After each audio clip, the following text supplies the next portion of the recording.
Assalamualaikum warahmatullahi wabarakatuh. Perkenalkan, nama saya Bayu Prestia, MPM 22430142 dari Prodi S1 Ilmu Komputer Universitas Muhammadiyah Metro.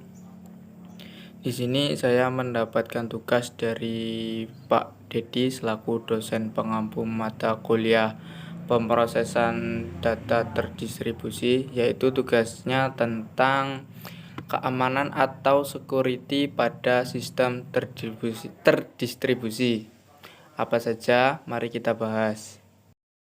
Kita sekarang akan membahas tentang keamanan atau security pada sistem terdistribusi. Definisinya, security atau keamanan secara umum adalah serangkaian langkah-langkah untuk menjamin privasi, integritas, dan ketersediaan sumber daya seperti objek, database server, proses, saluran, dan lain-lain yang melibatkan perlindungan benda dan mengamankan proses dan saluran komunikasi. Tujuan utamanya adalah untuk membatasi akses informasi dan sumber hanya untuk pemakai yang memiliki hak akses. Dan pada sistem terdistribusi, security berfungsi untuk yang pertama, melindungi data dari kebocoran, yaitu pengambilan informasi oleh penerima yang tidak berhak. Terus kemudian pengubahan, tempering, yaitu pengubahan informasi yang tidak legal, dan perusakan, validasi, yaitu gangguan operasi sistem tertentu, misalnya si pelaku tidak mengharapkan keuntungan apapun. Selanjutnya kita akan membahas penyerangan pada sistem terdistribusi. Penyerangan pasif hanya mengamati komunikasi atau data. Penyerangan aktif secara aktif memodifikasi komunikasi atau data pemalsuan atau pengubahan. Penyerangan juga sering terjadi pada transaksi elektronik. Kemudian maka dari itu keamanan sangat dibutuhkan untuk banyak transaksi e-commerce.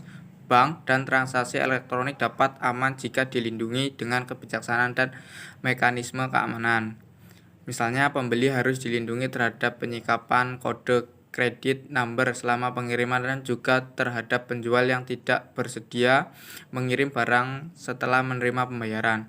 Vendor harus mendapatkan pembayaran sebelum barang dikirim, sehingga perlu dapat memvalidasi calon pembeli sebelum memberi mereka hak akses. Kemudian kita akan membahas tentang metode penyerangan dan teknik keamanan enkripsi. Yang pertama kita akan membahas terlebih dahulu yaitu metode penyerangan atau eavesdropping, yaitu mendapatkan duplikasi pesan tanpa izin, yaitu mengirimkan atau menerima pesan menggunakan identitas lain tanpa izin mereka. Tempering, yaitu mencegat atau menangkap pesan dan mengubah isinya sebelum dilanjutkan ke penerima sebenarnya.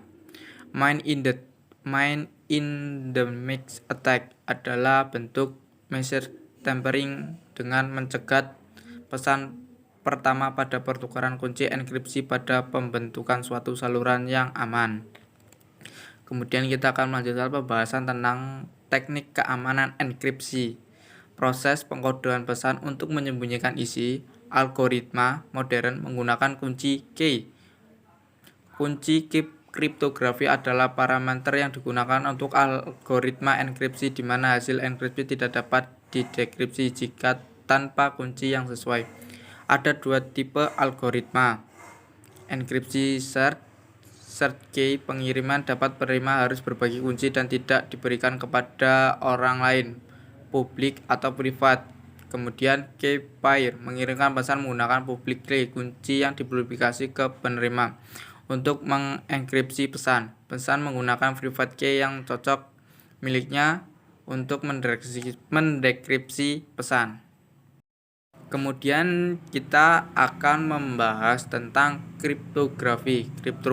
Kriptografi di sini dibagi menjadi 3. Yang pertama yaitu kriptografi kunci simetris, yaitu suatu kunci digunakan dalam proses enkripsi dan dekripsi. Prinsip kerja pengirim dan penerima sepakat menggunakan sistem kriptografi. Pengirim dan penerima sepakat menggunakan satu kunci tertentu dilakukan enkripsi sebelum pengirim teks dan deskripsi setelah.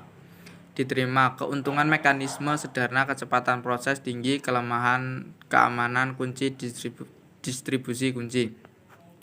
Kemudian selanjutnya adalah kriptografi kunci asimetris. Enkripsi dan deskripsi tidak menggunakan kunci yang sama. Kriptografi kunci publik untuk enkripsi distribusi kepada publik, kunci privat untuk dekripsi bersifat rahasia. Keuntungan key aman, kunci terjaga.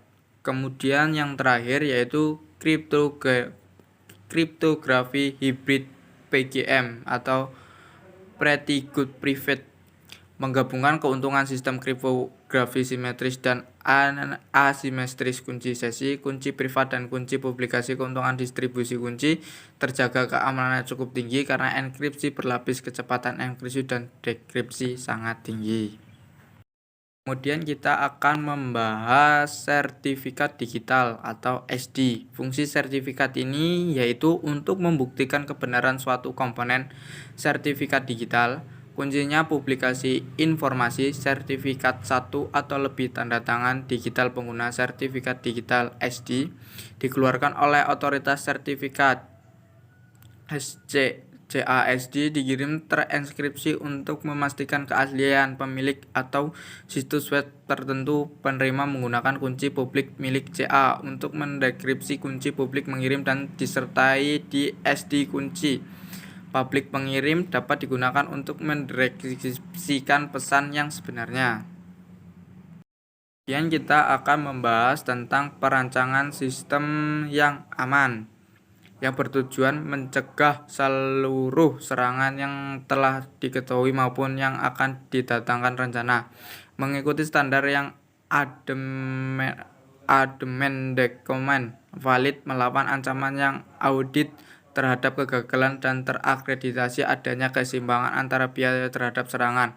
Ada beberapa rencana sistem yang buruk. Antarmuka dibuka, jaringan yang aman, membatasi waktu dan ruang lingkup setiap kunci rahasia algoritma, dan kode program tersedia bagi penyerang-penyerang memiliki akses dan sumber, meminimalkan komputer yang menjadi inti implementasi sistem.